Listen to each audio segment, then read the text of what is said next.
Hi friends, ఈరోజు మనం discuss చేయబోయే టాపిక్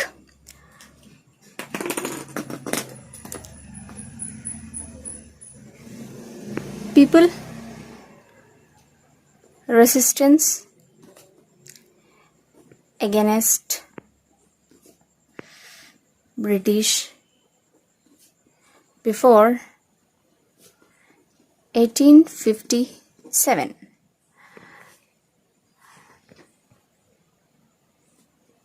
అంటే people resistance against British before 1857. జనరల్గా మనం 1857లో జరిగిన రివోల్ట్ని మేజర్ ఫస్ట్ రివోల్ట్గా అనుకుంటాం. అంటే ఫస్ట్ మేజర్ రివోల్ట్గా మనం జనరల్గా అనుకుంటాం అన్నమాట. మేజర్ రివోల్ట్ ఇది. కానీ ఇది జరగక ముందే, అంటే ఈ రివోల్ట్ జరగక ముందే చాలా చిన్న చిన్న రివోల్ట్స్ అనేవి, చిన్న చిన్న ఇన్సిడెంట్స్ అనేవి చాలా జరగడం జరిగిందనమాట. అంటే టూ మెనీ ఇన్సిడెంట్స్ అనేవి జరిగాయి.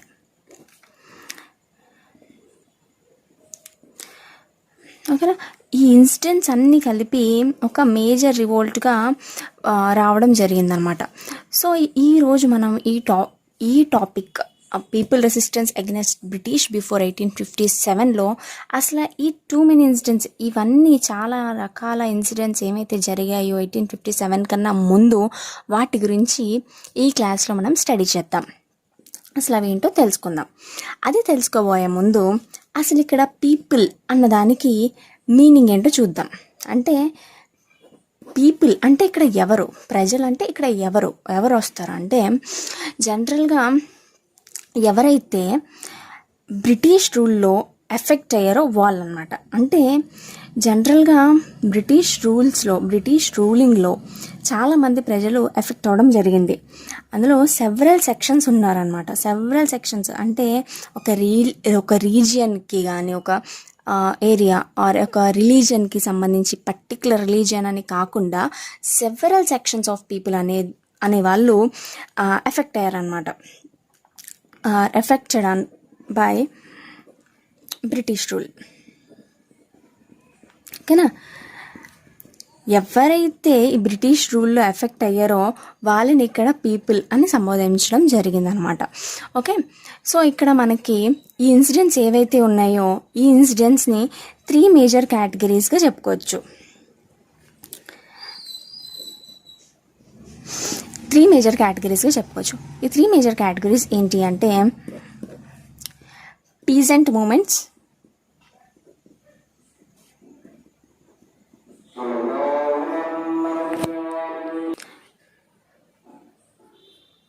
సివిల్ అప్రైజింగ్స్,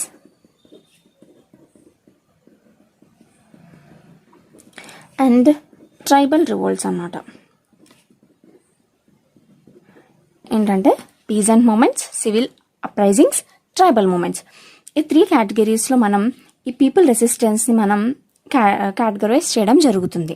సో ఇప్పుడు మనం పర్టికులర్గా ఈ వీడియోలో మనం పీజెంట్ మూమెంట్స్ గురించి మాట్లాడుకోవడం జరుగుతుందన్నమాట. పీజెంట్ మూమెంట్స్ ఈ వీడియో 3 పార్ట్స్లో ఉంటుంది. ఫస్ట్ పార్ట్ వచ్చి పీజెంట్ మూమెంట్స్, సెకండ్ పార్ట్లో మనం సివిల్ అప్రైజింగ్స్ గురించి, అండ్ థర్డ్ పార్ట్లో ట్రైబల్ రివోల్ట్స్ గురించి చదువుకుందాం. సో పీజెంట్ మూమెంట్స్ అనేవి అసలు ఎందుకు స్టార్ట్ అయ్యాయి, ఎలా స్టార్ట్ అయ్యాయి, పీజెంట్ మూమెంట్స్ వల్ల ఫార్మర్స్ ఏ విధంగా ఎఫెక్ట్ అయ్యారు, జమీందార్స్ ఏ విధంగా ఫార్మర్స్ని సప్రెస్ చేసేవాళ్ళు అనేది మనం ఈ పీజెంట్ మూమెంట్స్లో మనం చదువుకోవడం జరుగుతుందన్నమాట. సో ఫస్ట్ పీజెంట్ మూమెంట్స్లో ఫ్లాష్ బ్యాక్లోకి వెళ్తే 5 year and 1 year సెటిల్మెంట్ అనేది ఉండేదన్నమాట. స్టార్టింగ్లో 5 year and 1 year సెటిల్మెంట్స్ అనేవి ఉండేవి. అసలు 5 year and 1 year సెటిల్మెంట్ అంటే ఏంటంటే జనరల్గా ఇందులో బిడ్డింగ్ అనేది జరిగేది. బిడ్డింగ్ ఆర్ ఆక్షన్ అంటే వేలంపాట పాడతారు అంటారు కదా, సో అలా అన్నమాట. ఇందులో ఏంటంటే ఒక పర్టిక్యులర్ ల్యాండ్ ఉంది. ఈ ల్యాండ్ ఈస్ట్ ఇండియా కంపెనీ ఏం చేస్తుందంటే బిడ్ చేస్తుంది. అంటే ఇంత అమౌంట్ నుంచి స్టార్ట్ అవుతుంది.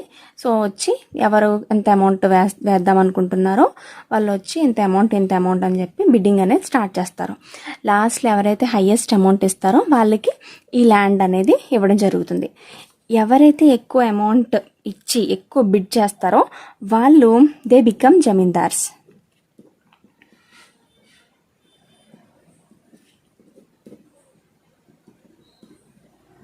వాళ్ళు జమీందార్స్గా అయ్యేవారు అనమాట. ఈ జమీందార్స్ ఏం చేయాలి అంటే ఒక ఇయర్ ఎండ్లో, at the end of the year వీళ్ళు ఏం చేయాలి అంటే కొంచెం సమ్ అమౌంట్ అనేది ఈస్ట్ ఇండియా కంపెనీకి ఇవ్వాలన్నమాట. ఈస్ట్ ఇండియా కంపెనీకి ఇవ్వాలి. ఎవరు? జమీందార్స్ అనేవాళ్ళు ఈస్ట్ ఇండియా కంపెనీకి ఒక ఇయర్ ఎండ్లో ఒకసారి కొంచెం అమౌంట్ అనేది, అదే ఏదైతే బిడ్డింగ్ అమౌంట్ అనమాట, సమ్ బిడ్ అమౌంట్ అనేది ఎంతైతే బిడ్డింగ్ చేశారో ఆ అమౌంట్ అనేది ఇయర్ ఎండింగ్లో ఈస్ట్ ఇండియా కంపెనీకి చెల్లించాల్సి వచ్చేదన్నమాట. సో ఒకవేళ ఎప్పుడైతే జమీందార్స్ ఈస్ట్ ఇండియా కంపెనీకి అమౌంట్ చెల్లించలేదో వాళ్ళ జమీందారీ రైట్స్ ఏవైతే ఉంటాయో వెనక్కి తీసుకోవడం జరుగుతుందన్నమాట. వెనక్కి ఈస్ట్ ఇండియా కంపెనీ వాళ్ళు తీసుకోవడం జరిగేది. సో ఇలాగా ఈ 5 year and 1 year సెటిల్మెంట్లో ఈ జమీందార్స్ అనేవాళ్ళు ఏం చేసేవారంటే బిడ్ చేసుకొని ల్యాండ్ తీసుకొని ఆ ల్యాండ్ ఫార్మర్స్కి ఇచ్చి ఫార్మర్స్ దగ్గర ట్యాక్సెస్ అవి తీసుకునేవాళ్ళు. అండ్ ఈస్ట్ ఇండియా కంపెనీకి ఇంత అమౌంట్ అని చెల్లించేవారు. సో ఈ టైంలో ఏమైందంటే 5 year and 1 year సెటిల్మెంట్ టైంలో ఫార్మర్స్ అండ్ జమీందార్స్కి మధ్య మంచి రిలేషన్స్ అనేవి ఉండేవన్నమాట. ఫార్మర్స్కి జమీందార్స్కి మధ్య గుడ్ రిలేషన్స్ అనేవి ఉండేవి. అంటే అంత కొట్టుకునే అంత ఏం ఉండేది కాదు కదా. సో ఫార్మర్స్ ట్యాక్స్ ఇచ్చేవారు, జమీందార్స్ ఏమో వీళ్ళకి తీసుకెళ్ళి ఈస్ట్ ఇండియా కంపెనీకి ఇచ్చేదన్నమాట, అందులో కొంచెం అమౌంట్. కానీ 1793లో కార్న్ వ్యాలీస్ టైంలో ఏమైంది అంటే ఒక పర్మనెంట్ సిస్టమ్ అనేది రావడం జరిగిందనమాట. సో 1793లో పర్మనెంట్ సెటిల్మెంట్ అనేది ఇంట్రడ్యూస్ చేయడం జరిగింది కార్న్ వ్యాలీస్ ద్వారా, లార్డ్ కార్న్ వ్యాలీస్. ఈ పర్మనెంట్ సెటిల్మెంట్ ఏంటి అంటే జనరల్గా 5 year and 1 year పాలసీలో జమీందార్స్కి పాలసీ రైట్స్ ఉండేవి అండ్ జ్యుడిషియల్ రైట్స్ అనేవి కూడా ఉండేవి. బట్ ఈ పర్మనెంట్ సెటిల్మెంట్ సిస్టమ్ ఎప్పుడైతే వచ్చిందో ఇది జమీందార్స్ యొక్క పాలసీ రైట్స్ని, policy making rights and judicial rights రెండిటిల్ని ఎండ్ చేసిందనమాట. సో ఎండ్ అనేది వచ్చింది, జమీందార్స్కి ఈ రైట్స్ అనేవి పోయాయి. సో ఎవరికన్నా ఇప్పుడు ఏదైనా రైట్స్ పోతున్నాయంటే బాధ వస్తుంది. ఫస్ట్లో వీళ్ళు మేము ఒప్పుకోము అన్నారు, బట్ ఒప్పుకోవాల్సి వచ్చిందనమాట జమీందార్స్కి కూడా. ఎందుకంటే వీళ్ళకి పోయేదేముంది, ట్యాక్సెస్ బర్డెన్ అనేది ఫార్మర్స్ మీద పడుతుంది కాబట్టి వీళ్ళకి జమీందార్స్కి ఇక్కడ అంత నష్టమేమి ఉండదన్నమాట. సో ఇక్కడ ఏమయ్యిందంటే అప్పుడే ఫస్ట్లో 5 year and 1 year సెటిల్మెంట్లో ల్యాండ్ అనేది బిడ్డింగ్ చేసేవారు. బట్ ఇక్కడ ఈస్ట్ ఇండియా కంపెనీ ఏం చేసిందంటే చాలా తెలివిగా ల్యాండ్ సర్వే చేసి ఆ ల్యాండ్కి ఇంత అమౌంట్ అని ఫిక్స్ చేయడం జరిగిందనమాట. అంటే ఒక ల్యాండ్ ఉంది అంటే దానికి ఇయర్కి ఇంత అమౌంట్ కట్టాలి అని ఒక సర్టెన్ అమౌంట్ ఫిక్స్ చేయడం జరిగింది. అంటే అంత అమౌంట్ వాళ్ళు ప్రాఫిట్స్ వచ్చినా లాస్ వచ్చినా ఇంకా ఈస్ట్ ఇండియా కంపెనీకి సంబంధం ఉండదు. అంత అమౌంట్ తీసుకెళ్ళి fixed amount every year east India కంపెనీకి కట్టాలన్నమాట. సో ఇలాగేమైందంటే ఒక పర్మనెంట్ సెటిల్మెంట్ అనేది రావడం జరిగింది. అలా పర్మనెంట్ సెటిల్మెంట్ రావడం వల్ల ఏమైందంటే ఈస్ట్ ఇండియా కంపెనీకి రెవెన్యూ అనేది స్టేబుల్ రెవెన్యూ అనేది రావడం జరిగింది. అంటే రెవెన్యూ ఏదైతే ఉందో అది స్టేబుల్ అయిపోయింది. రెవెన్యూ స్టేబుల్ అవ్వడం అంటే ఏంటంటే 5 year and 1 year పాలసీలో బిడ్డింగ్ అనేది జరిగేది. సో ఒక ఇయర్ ఫర్ ఎగ్జాంపుల్ ఒక ల్యాండ్కి ఒక 10,000 బిడ్డింగ్ ఉంది అంటే నెక్స్ట్ ఇయర్ 8,000 ఉండొచ్చు, నెక్స్ట్ ఇయర్ 7,000 ఉండొచ్చు, నెక్స్ట్ ఇయర్ 12,000 ఉండొచ్చు. అలా మనం చెప్పలేం, ఫర్ ఎగ్జాంపుల్ అనమాట. సో ఇక్కడ బిడ్డింగ్ అనేది ఎవ్రీ ఇయర్ ఒకలా ఉండదు కదా. బట్ ఇక్కడ ల్యాండ్ సర్వే చేసి ఎప్పుడైతే ఒక సర్టెన్ అమౌంట్ ఫిక్స్ చేయడం జరిగిందో రెవెన్యూ అనేది స్టేబుల్ అవుతుంది. అంటే ఎవ్రీ ఇయర్ అక్కడ ప్రాఫిట్స్ వచ్చినా లాస్ వచ్చినా ఏం జరిగినా ఈస్ట్ ఇండియా కంపెనీకి రావాల్సిన రెవెన్యూ మాత్రం వచ్చేసేది అనమాట. సో ఇక్కడ ఏమైందంటే అంటే ల్యాండ్కి ఫర్ ఎగ్జాంపుల్ ఒక ల్యాండ్ ఉంది. ఈ ల్యాండ్ ఉంటే ఈ ల్యాండ్లో వచ్చే రెవెన్యూలో ఒక 89% వచ్చి ఈస్ట్ ఇండియా కంపెనీకి వెళ్ళేది అండ్ ఒక 11% వచ్చి జమీందార్స్కి వెళ్ళేది అనమాట. అంటే ఫర్ ఎగ్జాంపుల్ ఒక 1,000 రూపీస్ వీళ్ళు అమౌంట్ ఫిక్స్ చేసిన అమౌంట్ ఒక 1,000 రూపీస్ ఉంటే కనుక ఇందులో 890 వచ్చి ఈస్ట్ ఇండియా కంపెనీకి వెళ్ళేది అండ్ 110 రూపీస్ వచ్చి జమీందార్స్కి అనేది వెళ్ళడం జరిగేది. సో ఇక్కడ జమీందార్స్కి కొంచెం నష్టం వచ్చినా వీళ్ళు ఏం చేసేవారంటే ఫార్మర్స్ దగ్గర ట్యాక్సెస్ ఎక్కువ వసూలు చేసి వాళ్ళ ప్రాఫిట్స్ మాత్రం ఎప్పుడు వీళ్ళు జమీందార్స్ ఎప్పుడు వీళ్ళ ప్రాఫిట్స్ కూడా స్టేబుల్గా ఉంచుకునేవారు. ఇక్కడ వీళ్ళ ప్రాఫిట్స్ని ఈస్ట్ ఇండియా కంపెనీ కూడా స్టేబుల్గా ఉంచుకునేది. ఇక్కడ లాస్ట్కి నష్టపోయింది ఎవరండి? ఫార్మర్స్ అనమాట. సో నష్టపోయిన వాళ్ళు ఎప్పుడు కామ్గా కూర్చొని ఉండరు కదా, బాధపడతారు కదా. బాధపడిన టైంలోనే కదా రివోల్ట్స్ అనేవి స్టార్ట్ అయ్యేవి. సో ఎప్పుడైతే ఫార్మర్స్ ఎఫెక్ట్ అయ్యారో అప్పుడు ఇలాంటి రివోల్ట్స్ అనేవి స్టార్ట్ అవ్వడం జరిగింది. అంటే ఒక్క సర్టెన్ ప్లేస్లో ఆర్ ఒక సర్టెన్ రిలీజియన్లో మాత్రమే కాదు, చాలా ప్లేసెస్లో, ఇండియాలో చాలా ప్లేసెస్లో ఈ రివోల్ట్స్ అనేవి స్టార్ట్ అవ్వడం జరిగాయి. అండ్ చాలామంది ఫార్మర్స్ ముందుకు వచ్చారు అండ్ చాలా రివోల్ట్స్ అనేవి స్టార్ట్ చేశారు. సో మనం ఇప్పుడు ఏమేమి రివోల్ట్స్ జరిగాయో, ఎక్కడెక్కడ ఏ రివోల్ట్స్ జరిగాయో, అక్కడ నాయకత్వం వహించిన వాళ్ళు ఎవరో, ఏ ఇయర్లో ఆ రివోల్ట్స్ జరిగాయి, దాని బ్యాక్గ్రౌండ్ ఏంటో ఇప్పుడు స్టడీ చేద్దాం. ఇందులో ఫస్ట్ రివోల్ట్ ఏది అంటే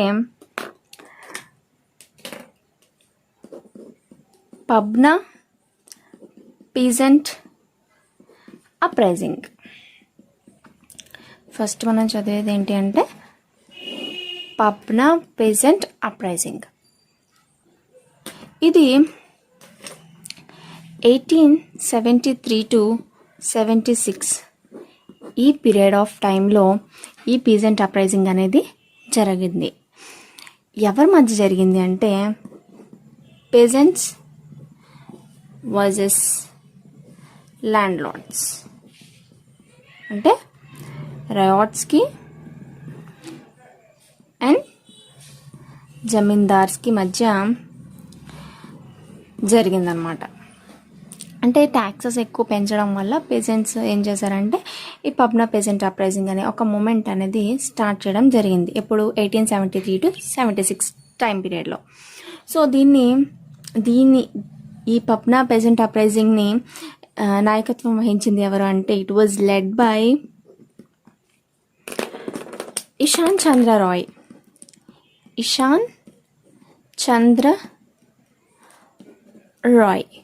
ఇషాన్ చంద్ర రాయ్ అనే ఆయన ఈ పబ్నా పేజెంట్ అప్రైజింగ్ని నాయకత్వం వహించారనమాట. సో దీన్ని సపోర్ట్ చేసింది ఎవరు అంటే supported by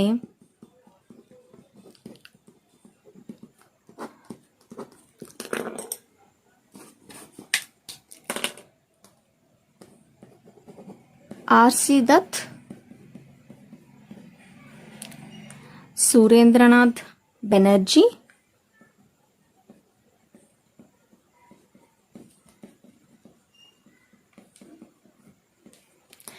and Bankim Chandra Chatterjee.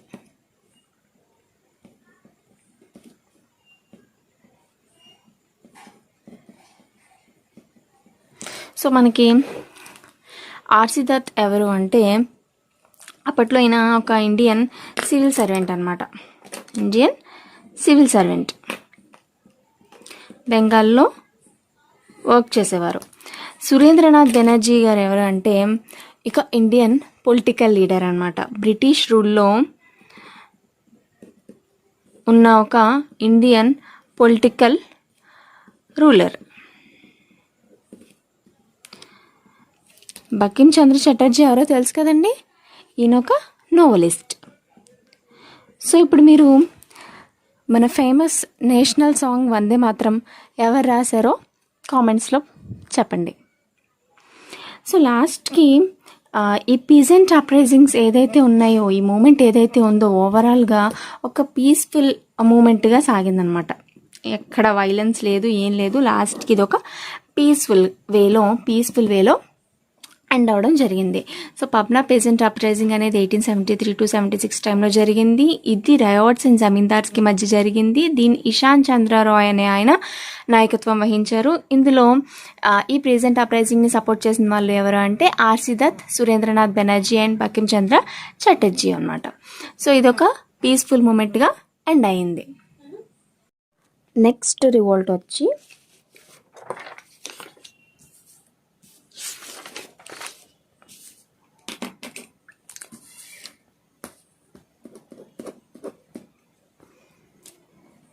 Deccan revolt.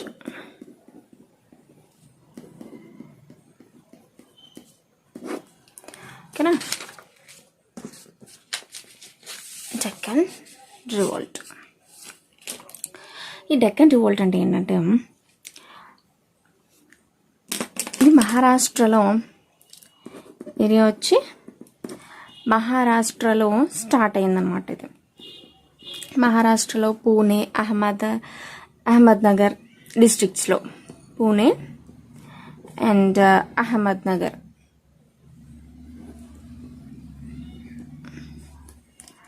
డిస్ట్రిక్ట్స్లో start అయింది. సో ఇది ఏ ఇయర్లో జరిగింది అంటే 1875 to 1879 టైం పీరియడ్లో ఈ డెక్కన్ రివోల్ట్ అనేది జరిగింది. సో ఇప్పుడు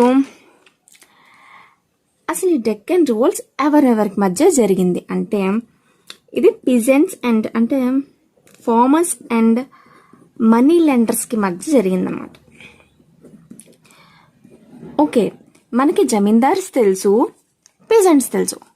ఈ మనీ లెండర్స్ ఎవరు అంటే, వీళ్ళు ఏం చేశారు, మెయిన్గా ఇందులో గుజరాతీస్ అండ్ మార్వాడీస్ ఎక్కువ ఉండేవాళ్ళు అనమాట మనీ లెండర్స్లో. సో వీళ్ళు ఏం చేసేవారంటే, బ్రిటిష్ దగ్గర నుంచి వచ్చిన అమౌంట్ని, మనీని తీసుకొచ్చి పీజెంట్స్కి అప్పిచ్చేవారు. సో ఆ మనీ ఏమైందంటే, ఆ అప్పు మీద వడ్డీ వేసేవారు, వడ్డీ మీద చక్ర వడ్డీ. అలా వడ్డీల మీద వడ్డీలు తినేసి వీళ్ళకున్న ల్యాండ్స్ అవి కూడా వీళ్ళు ఆక్యుపై చేసుకోవడం జరిగేది అనమాట. సో అలా చేయడం వల్ల, ఈ మనీ లెండర్స్ అలా చేయడం వల్ల పేజెంట్స్ చాలా చాలా ఇంకా ఏమంటారో, ఇంకా అసహనం అంటారు చూడండి, ఆ స్టేజ్కి వెళ్ళిపోయారు. ఇంకా వెళ్ళిపోయి ఒక పాయింట్ ఆఫ్ టైంలో వీళ్ళు ఏం చేశారంటే, ఏవైతే బాండ్స్ కానీ ఏవైతే అమౌంట్ ఇచ్చినప్పుడు రాస్తారు కదా బాండ్స్ అని, లేదంటే డాక్యుమెంట్స్ ఉంటాయి చూడండి. సో ఈ డాక్యుమెంట్స్ ఇవన్నీ ఏం చేశారంటే, ఈ పేజెంట్స్ మనీ లెండర్స్ మీద ఒక సిస్టమేటిక్ అటాక్ చేశారనమాట. అంటే సిస్టమేటిక్ అటాక్ అంటే, మనం ఇప్పుడు విక్రమార్కుడి మూవీలో ఫ్యాక్టరీస్ మీద, ఇక్కడ ఈ ఫ్యాక్టరీకి వెళ్తే ఆ ఫ్యాక్టరీ మీద వెళ్తే ఈ ఫ్యాక్టరీ, అలా అన్నీ ఆక్యుపై చేస్తూ ఉంటారు చూడండి. జనరల్గా మూవీస్లో విలన్ ఫ్యాక్టరీస్ని సీజ్ చేస్తూ ఉంటాడు హీరో వచ్చి. సో అలా ఏం చేశారంటే, పీజెంట్స్ ఏం చేశారంటే, మనీ లెండర్స్ హౌసెస్ని, షాప్స్ని ఏం చేశారంటే వీళ్ళు అటాక్ చేశారు, ఒక సిస్టమేటిక్ వేలో అటాక్ చేశారు. అండ్ పబ్లిక్గా డాక్యుమెంట్స్ అండ్ బాండ్స్ని కాల్ చేయడం జరిగింది. సో ఈ క్రమంలో ఏమయ్యాయంటే, మొత్తం ఈ డాక్యుమెంట్స్, బాండ్స్ ఏవైతే ఉన్నాయో అన్నీ కూడా డిస్ట్రాయ్ అయిపోయాయి అనమాట.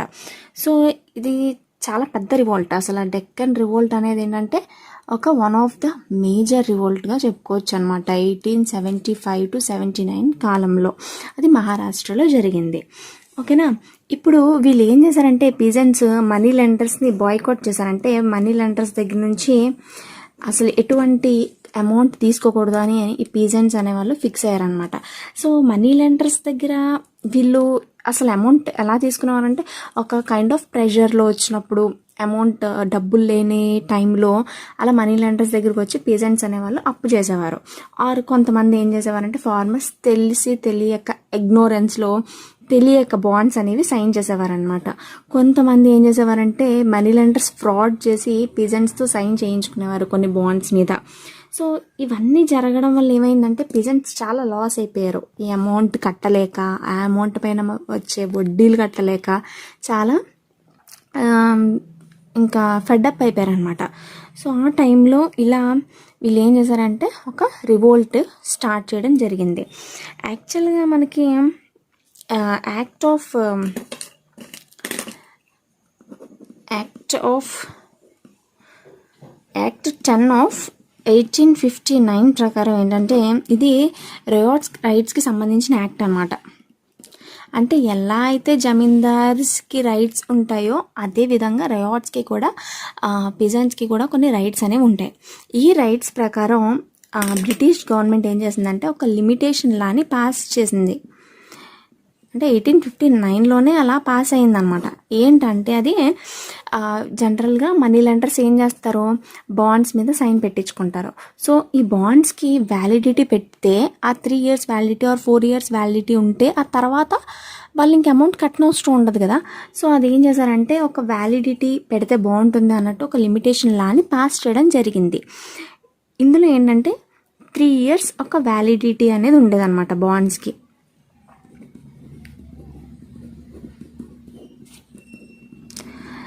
కానీ మనీ లెండర్స్ ఏం చేసేవారంటే తెలివిగా కరెక్ట్గా 3rd year ఎండ్ అవుతుంది అన్న టైంలో మళ్ళీ పేజెంట్స్ చేత మళ్ళీ బాండ్ మీద సైన్ పెట్టించుకునేవారు.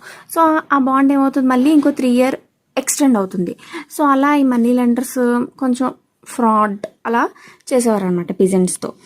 సో ఏమైందంటే ఆ బాండ్ ఇయర్స్ అలా పెరిగేవి తప్ప ఎక్కడ వీళ్ళ అమౌంట్ తగ్గేది కాదు, ఇంట్రెస్ట్ రేట్ తగ్గేది కాదు, అండ్ వ్యాలిడిటీ కూడా అలా పెరుగుతూనే ఉండేదన్నమాట. సో ఇదంతా జరగడం వల్ల ఇంకా పేజెంట్స్ ఇంకా అసహనం, ఇంకా ఫెడ్అప్ అయిపోయి ఏం చేశారంటే ఈ రివోల్ట్ స్టార్ట్ చేశారు. దీనికి నాయకత్వం వహించింది ఎవరంటే it was led by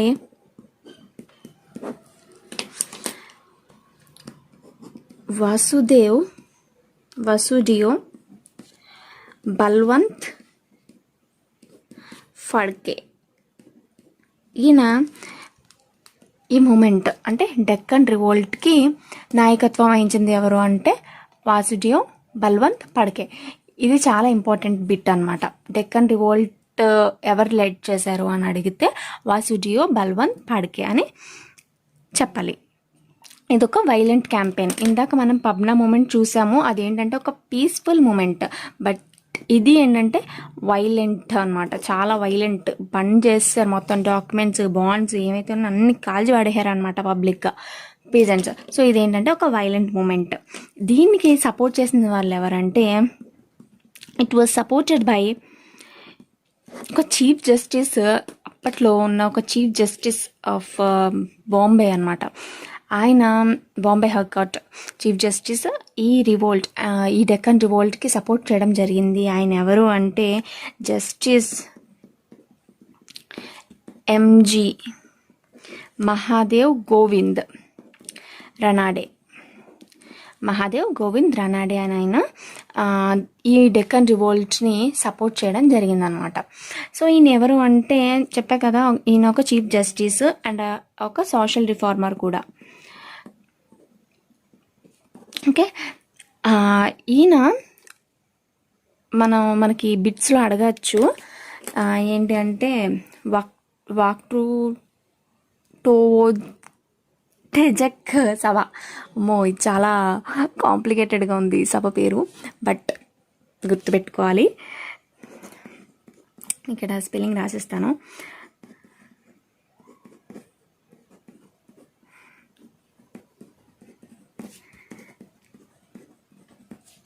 mutton తిని నాకు నాలుక తిరగట్లేదు. వక్తృత్వ తేజక్ సభ అనమాట. వక్తృత్వ తేజక్ సభ, పూనా సార్వజనిక్ సభ, గ్రాంతో తేజక్ సభ, ప్రార్థనా సమాజ్, అలా ఇలా కొన్ని సభలు సమాజాలు అనేవి ఎస్టాబ్లిష్ చేయడంలో జస్టిస్ ఎంజి రొనాల్డే చాలా మంచి పాత్ర పోషించారనమాట. సో ఇలాగా ఈ డెక్కన్ రివోల్ట్ అనేది ఒక వైలెంట్ అంటే మోస్ట్ వైలెంట్ రివోల్ట్గా ఎండ్ అయ్యింది ఎప్పుడంటే 1879లో. ఓకేనా, డన్. తర్వాత వచ్చి చంపారన్ సత్యాగ్రహం. థర్డ్ వన్ చంపారన్ సత్యాగ్రహం. ఇది ఎప్పుడు జరిగిందంటే 1917లో జరిగింది. 1915లో ఎప్పుడైతే గాంధీ గారు సౌత్ ఆఫ్రికా నుంచి రిటర్న్ అయ్యారో ఫార్మర్స్ ప్రొటెస్ట్ని గమనించారనమాట. సో ఆ ఫార్మర్ ప్రొటెస్ట్ మెయిన్గా దేని మీద బేస్ అయిందంటే ఇండిగో ప్లాంటర్స్ మీద. అంటే ఫార్మర్స్ని బలవంతంగా ఇండిగో ప్లాంటింగ్ చేయమని ఫోర్స్ చేస్తున్నారు, అప్రెస్ చేస్తున్నారు. సో దానికి గాంధీ గారు ఒక ప్రొటెస్ట్ అనేది చేయడం జరిగింది. యాక్చువల్గా ఫస్ట్ రాజ్ కుమార్ శుక్లా అనే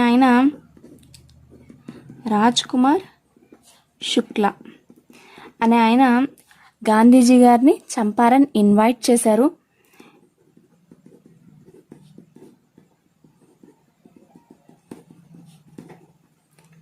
సో ఈ చంపారన్ సత్యాగ్రహం అనేది ఏ ఏరియాలో జరిగిందంటే చంపారన్ అనే ఒక డిస్ట్రిక్ట్లో జరిగిందనమాట. చంపారన్ డిస్ట్రిక్ట్లో జరిగింది. స్టేట్ వచ్చి బీహార్ రాష్ట్రంలో ఉన్న ఒక డిస్ట్రిక్ట్లో, చంపారన్ అనే డిస్ట్రిక్ట్లో ఈ సత్యాగ్రహం అనేది జరిగిందనమాట. సో అసలు ఏం జరిగిందో చూద్దాం. ఫార్మర్స్ तीन खटिया సిస్టమ్ అంటే 3/20 అనమాట. 3/20 ఏంటంటే వాళ్ళ దగ్గర ఉన్న ల్యాండ్లో ఫర్ ఎగ్జాంపుల్ 20% ల్యాండ్ ఉంటే అందులో 3% వచ్చి ఓన్లీ ఇండిగోని కల్టివేట్ చేయాలి. సో ఇండిగో కల్టివేట్ చేస్తే ఫార్మర్స్కి వచ్చే నష్టం ఏంటి? చెయ్యొచ్చు కదా అంటే ఇండిగో కల్టివేషన్ అనేది అంత ఈజీ కాదు. ఇండిగో కల్టివేట్ చేయాలంటే అక్కడ ఎక్కువ వాటర్ కావాలి. అండ్ అది కల్టివేట్ చేసిన తర్వాత అది ఒక డైకి యూజ్ చేస్తాం. ఇండిగో అనేది ఒక డైని ప్రిపేర్ చేయడానికి యూజ్ చేస్తాం. కాబట్టి ఆ సాయిల్ అనేది ఇన్ఫర్టైల్ అయిపోతుంది. నెక్స్ట్ వేరే క్రాప్ వేయాలన్నా కూడా ఇబ్బంది అవుతుంది ఫార్మర్స్కి. అండ్ ఎందుకంటే ఇండిగో అనేది ఒక క్యాష్ క్రాప్ కాబట్టి. సో ఇదంతా జరగడం వల్ల and at the same time అప్పట్లో జర్మనీలో ఆర్టిఫిషియల్ డైస్ని ఫామ్ చేసే మెథడ్ని కనిపెట్టారనమాట. సో ఆ టైంలో ఏమైందంటే ఆల్రెడీ జర్మనీలో అంత ఆర్టిఫిషియల్ డై వస్తున్నప్పుడు, ఆర్టిఫిషియల్గా ఇండిగో వస్తున్నప్పుడు, సో ఇంకా ఇక్కడ ఇండియాలో ఇండిగో పండించడం వల్ల ఫార్మర్స్కి ఏం బెనిఫిట్ ఉంటుంది? ఆల్రెడీ అక్కడ నుంచి ఇంపోర్ట్ చేసుకుంటారు కదా జర్మనీ నుంచి. సో ఇక్కడ వాల్యూ తగ్గిపోయేది అనమాట. ఫార్మర్స్ ఎంత పండించినా సరే ఇక్కడ ఒక ప్రాపర్ వాల్యూ ఉండేది కాదు ఆ పంటకి. కానీ ఫస్ట్ వరల్డ్ వార్ ఎప్పుడైతే అయ్యిందో జర్మనీతో మనకి కనెక్షన్స్ బ్రేక్ అవడం వల్ల బ్రిటిష్కి ఏమైందంటే మనల్ని మళ్ళీ కల్టివేట్ చేయండి అని చెప్పి మళ్ళీ ఫోర్స్ చేయడం స్టార్ట్ చేశారు ఫార్మర్స్ మీద. కొంత బలవంతం పెట్టడం స్టార్ట్ చేశారు అనమాట కల్టివేషన్స్ గురించి. సో అప్పుడు ఏమైందంటే ఈ చంపారన్ మూమెంట్ అనేది స్టార్ట్ చేశారు ఫార్మర్స్. మేము పండించో ఇండిగో అని చెప్పి, మేము రైస్ పల్సెస్ అలాంటి ఫుడ్ నీడ్ క్రాప్స్ మేము పండించుకుంటాము, మాకు ఇండిగో వద్దు అని ప్రొటెస్ట్ అనేది స్టార్ట్ చేశారనమాట. సో ఇది బీహార్లో స్టార్ట్ అయ్యింది. ఇది కూడా చాలా పెద్ద ఉద్యమం అనమాట. ఒక సత్యాగ్రహ ఉద్యమం అంటే ఇది వైలెన్స్తో ఏం సాగలేదు, ఎందుకంటే గాంధీజీ గారు ఉన్నారు కాబట్టి అది ఒక నాన్ వైలెన్స్ లోనే వెళ్ళింది. ఏమైంది అంటే ఇందులో బ్రిటిష్ ఏం చేశారంటే ఒక ఎంక్వైరీ కమిటీని కూర్చోపెట్టిందనమాట. ఈ ప్రొటెస్ట్ని చూసి బ్రిటిష్ ఒక ఎంక్వైరీ కమిటీని ఫామ్ చేసింది. ఇందులో గాంధీజీ గారు కూడా ఒక మెంబర్గా ఉన్నారనమాట, ఒక మెంబర్ లాగా ఉన్నారు. సో లాస్ట్కి ఏమైంది అంటే ఈ చంపారన్ సత్యాగ్రహ దేంతో ఎండ్ అయ్యిందంటే ఇట్ వాజ్ ఎండెడ్ విత్ ఒక బిల్ ప్రవేశపెట్టారనమాట. ఆ బిల్ ఏంటంటే చంపారన్ అగ్రేరియన్ బిల్ అనమాట. Champaran agrarian bill. ఈ తర్వాత ఈ బిల్ యాక్ట్గా అయ్యింది 1918లో. సో ఈ యాక్ట్ ప్రకారం ఇంకా 3 ఖతియా సిస్టమ్ అనేది అబాలిష్ అయిపోయింది అనమాట. Abolished 3 kathia system. అంటే ఇంకా ఇండిగోని వీళ్ళు కల్టివేట్ చేయాల్సిన అవసరం లేదు అని చెప్పి లాస్ట్కి చంపారన్ అగ్రేరియన్ యాక్ట్ అనేది తీన్ కతియా సిస్టమ్ని అబాలిష్ చేసిందనమాట. సో చంపారన్ సత్యాగ్రహం అనేది ఒక సక్సెస్ఫుల్ సత్యాగ్రహ మూమెంట్ అనమాట. ఇది 1917లో జరిగింది. This was a non cooperation moment.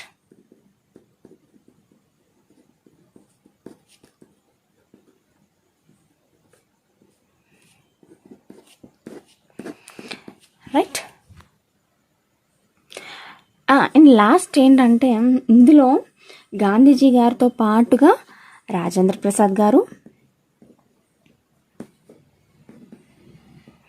JB Kripalani,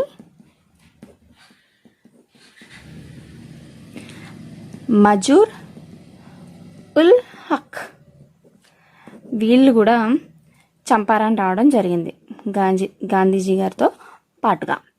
so అలా చంపారన్ సత్యాగ్రహం అనేది ఎండ్ అయ్యింది. నెక్స్ట్ వచ్చి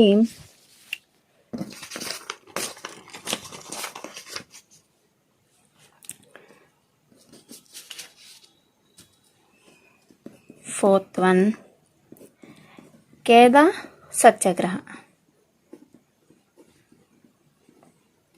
కేడా సత్యాగ్రహం ఇది ఎప్పుడు జరిగింది అంటే 1918లో జరిగింది.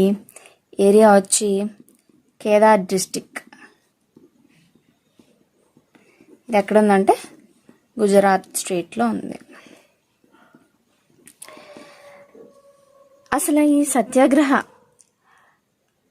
కేదా సత్యాగ్రహ చేయడానికి మెయిన్ రీజన్ ఏంటి అంటే ఆ టైంలో 1918 టైంలో ఏమైందంటే కేదా డిస్టిక్లో ఒక ఫెమైన్ అనేది వచ్చిందన్నమాట, కరువు అనేది వచ్చింది. సో జనరల్గా ఫార్మర్స్ ఏం చేస్తారు, ల్యాండ్లో క్రాప్ అనేది పండించుకుంటారు. కానీ ఆ టైంలో ఫెమైన్ రావడం వల్ల అండ్ కొన్ని సైక్లోన్స్ అవి రావడం వల్ల ఏమైందంటే తుఫాన్ల వల్ల క్రాప్ అనేది చాలా నష్టం జరిగింది. నష్టం జరిగి ఆ టైంలో ఫార్మర్స్ బ్రిటిష్ వాళ్ళకి కట్టాల్సిన ట్యాక్స్ అనేది కట్టలేకపోయారు. సో ఏమైతుంది, జనరల్గా ఎప్పుడైతే ట్యాక్స్ కట్టరో బ్రిటిష్ వాళ్ళు చాలా కఠినంగా బిహేవ్ చేస్తారు కదా. సో ఆ టైంలో ఇంకా ఫార్మర్స్ దాన్ని తట్టుకోలేక కేదా సత్యాగ్రహాన్ని స్టార్ట్ చేశారనమాట. దీంట్లో మెయిన్ డిమాండ్ ఏంటి అంటే tax reduction. Main demand, farmers main demand ఏంటంటే ట్యాక్స్ రిడక్షన్.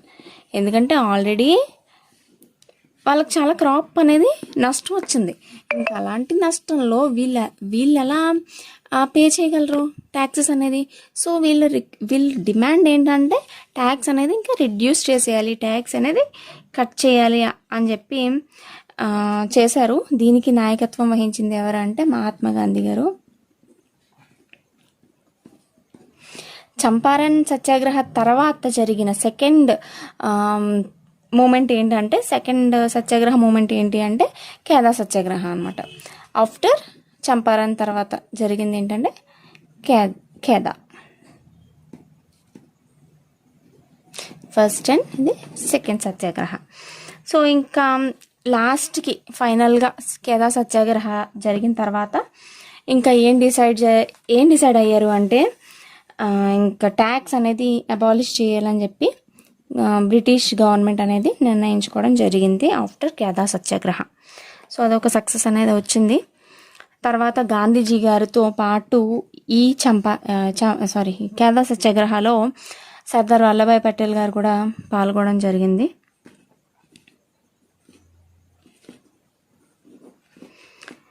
సో ఇందులో వల్లభాయ్ పటేల్ గారు గాంధీజీ గారికి చాలా హెల్ప్ చేయడం జరిగింది. చీఫ్ హెల్పర్ ఆఫ్ గాంధీజీ అనమాట ఈ మూమెంట్లో. సో ఎప్పుడైతే ఈ మూమెంట్ ఎండ్ అయ్యిందో, కేదా సత్యాగ్రహ అనేది ఎండ్ అయ్యిందో, ఆ తర్వాత ఈ సత్యాగ్రహ మూమెంట్ తర్వాతనే పీజెంట్స్ సభాస్ ఫామ్ చేయడం జరిగింది. ఒక ఆర్గనైజేషన్స్ అనేవి ఇండివిజువల్ ఆర్గనైజేషన్స్ ఫామ్ చేయడం స్టార్ట్ చేశారనమాట ఆఫ్టర్ 1918 ఈ సత్యాగ్రహ మూమెంట్ జరిగిన తర్వాత అనమాట. సో వీళ్ళు యూపీ కిసాన్ సభ అనేది ఒక ఆర్గనైజేషన్ స్టార్ట్ చేశారు. ఎప్పుడంటే 1918లో.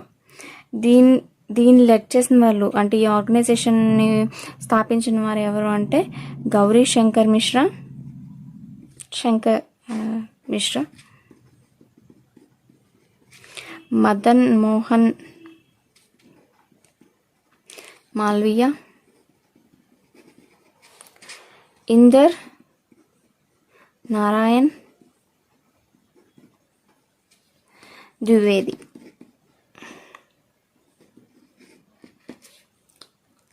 సో వీళ్ళందరూ కలిపి యూపీ కిసాన్ సభ అనేది ఏర్పాటు చేశారు. అలాగే అవాద్ కిసాన్ సభ ఇది ఎప్పుడంటే 1920లో. ఇది ఎవరు ఏర్పాటు చేశారంటే జవహర్లాల్ నెహ్రూ గారు, సేమ్ గౌరీ శంకర్ మిశ్రా గారు, బాబా రామచంద్ర గారు.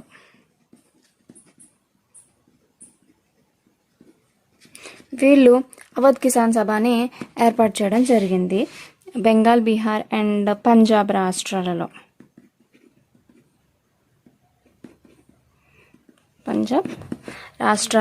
ఈ అవధ్ కిసాన్ సభ అనేది ఫామ్ అయ్యింది అనమాట. సో ఇలా ఖేదా సత్యాగ్రహ ఒక ట్యాక్స్ అబాలిషన్తో ఎండ్ అయ్యింది. నెక్స్ట్ ఏంటంటే 5th one Bijolia moment.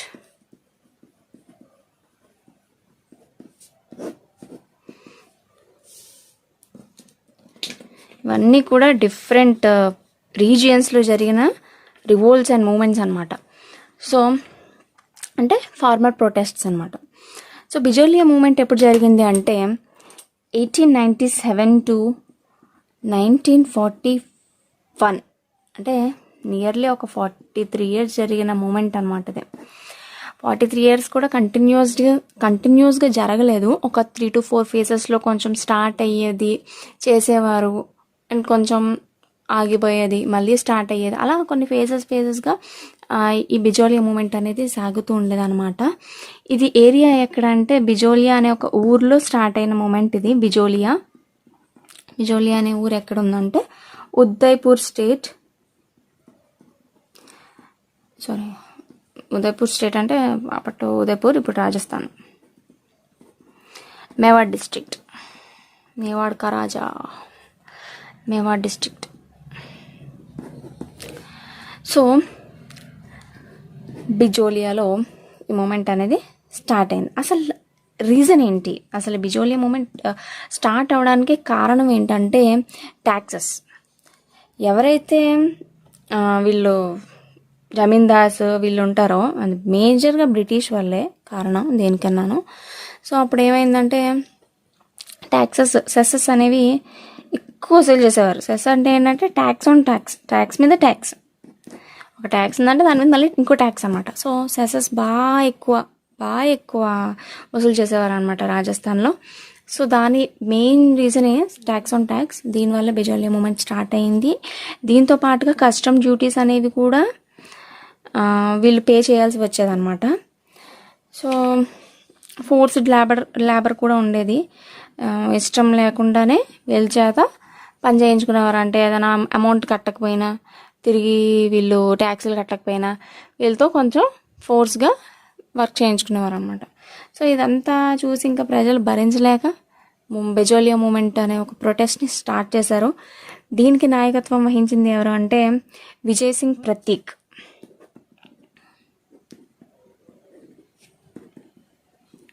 Prateek, Maneklal Varma,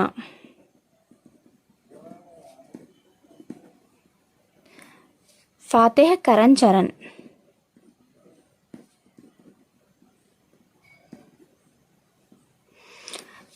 సాధు Sitaram Das,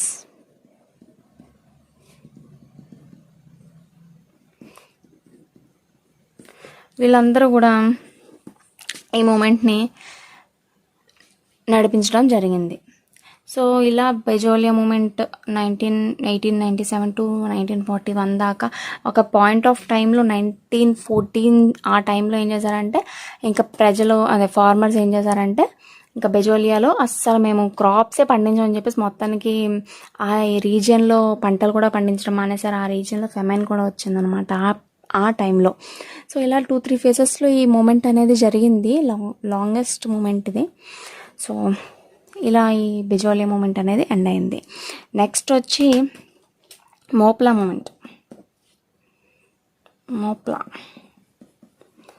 Moplah rebellion or Moplah movement, దీన్నే మోపల్లా మూమెంట్ అని కూడా అంటారు. మోపల్లా ఇది ఎప్పుడు జరిగిందంటే 1929లో జరిగింది. 1921లో జరిగింది. 1921 ఇది మెయిన్ ఏంటంటే చూడండి, ఇక్కడ పీజెంట్స్ అంటే ఫార్మర్స్ ఎవరు అంటే ముస్లిమ్స్, జమీందార్స్ ఎవరు అంటే హిందూస్.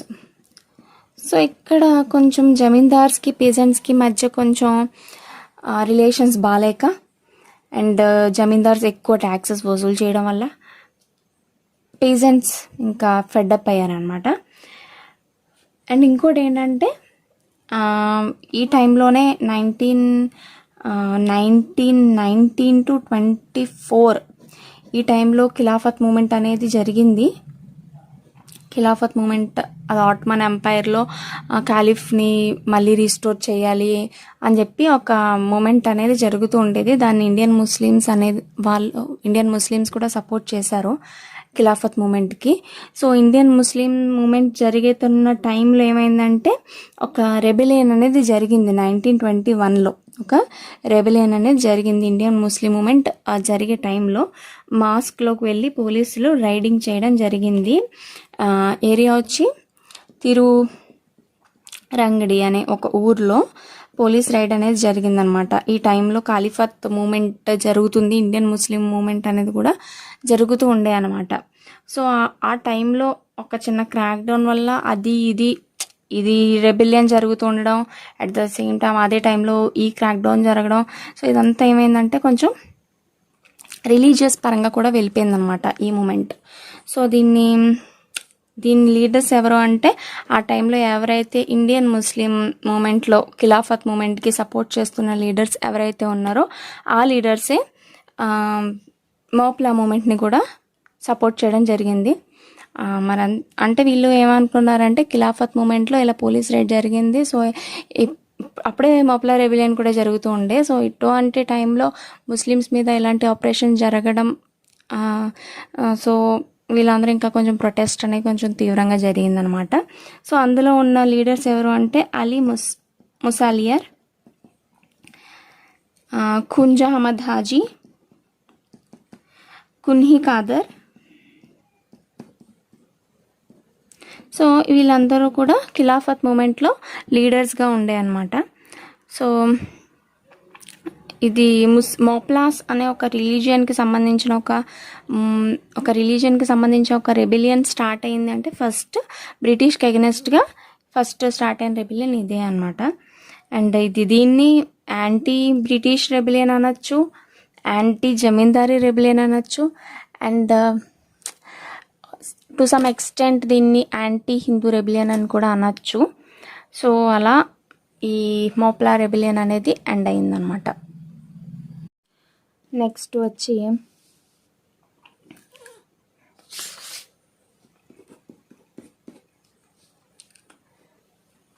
బార్డోలి సత్యాగ్రహ.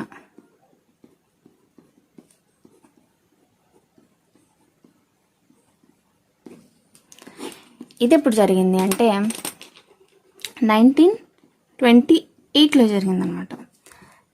బార్డోలి సత్యాగ్రహ అనగానే మనకి గుర్తు రావాల్సిన లీడర్ ఎవరు అంటే సర్దార్ వల్లభాయ్ పటేల్ గారు.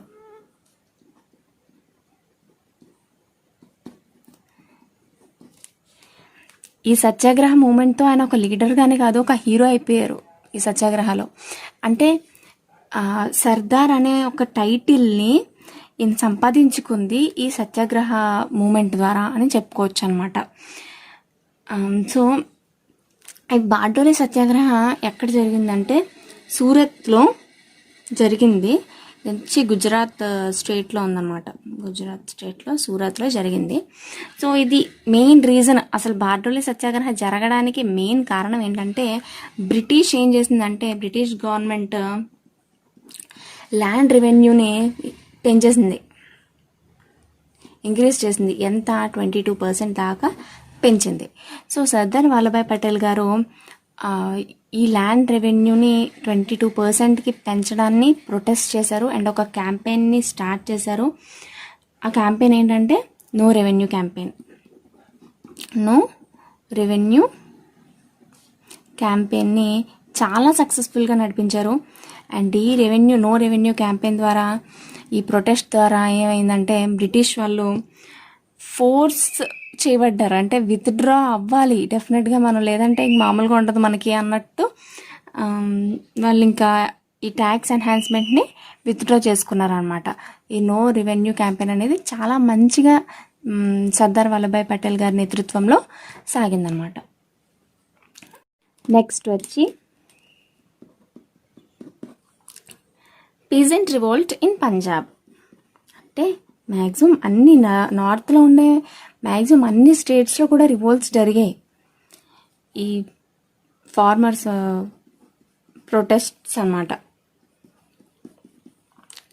పంజాబ్ 1930లో జరిగిందన్నమాట పీజెంట్ రివోల్ట్ ఇన్ పంజాబ్. ఇది కూడా బ్రిటిష్ గవర్నమెంట్కి ఎగెనెస్ట్గా జరిగిన రివోల్ట్ అన్నమాట. బ్రిటిష్ గవర్నమెంట్కి ఎగెనెస్ట్గా జరిగింది. ఇదేంటి అంటే జనరల్గా అప్పట్లో బ్రిటిష్ వాళ్ళు కెనాల్స్ అనేవి ఎస్టాబ్లిష్ చేసేవారు అనమాట. వాటర్ రావడం కోసం, ఫార్మ్స్లోకి వాటర్ రావడం కోసం కొత్తగా కెనాల్స్ అనేవి, న్యూ కెనాల్స్ అనేవి ఏర్పాటు చేసేవాళ్ళు. సో ఏర్పాటు చేసిన కెనాల్స్కి ఏం చేసేవారంటే, అంటే ఇక్కడ నుంచి వాటర్ రావాలి ల్యాండ్, అదే అగ్రికల్చరల్ ల్యాండ్లోకి. సో ఈ కెనాల్స్కి కూడా ట్యాక్స్ వేసేవారు. దీన్నే ఏమనేవారంటే కెనాల్ ట్యాక్స్ అనేవారు. దీన్ని కెనాల్ ట్యాక్స్ అనేవారు. సో బ్రిటిష్ ఏం చేసింది, కెనాల్ ట్యాక్స్ని ఇంపోజ్ చేసింది కొత్తగా. ఇంకా పీజెంట్స్ ఇంకా ఆల్రెడీ చాలా ట్యాక్స్లు కడుతున్నారు, ఇంకా కెనాల్ ట్యాక్స్ అని, ఆ ట్యాక్స్ అని, ఈ ట్యాక్స్ అని వేస్తే ఎవరు మాత్రం ఊరుకుంటారు. సో అప్పుడు పంజాబ్లో పీజెంట్ రివోల్ట్స్ అనేది స్టార్ట్ అయిందనమాట అగెనెస్ట్ కెనాల్ ట్యాక్స్. ఇది anti zamindari, anti money lender, anti British రివోల్ట్గా కూడా మారింది. సో ఇది చాలా డిస్ట్రిక్ట్స్, పంజాబ్లో ఉన్న చాలా డిస్ట్రిక్ట్స్ వరకు కూడా ఇది స్ప్రెడ్ అయిందనమాట ఈ రివోల్ట్ అనేది. So thank you. నెక్స్ట్ వీడియోలో సివిల్ అప్రైజింగ్స్ గురించి చూద్దాం.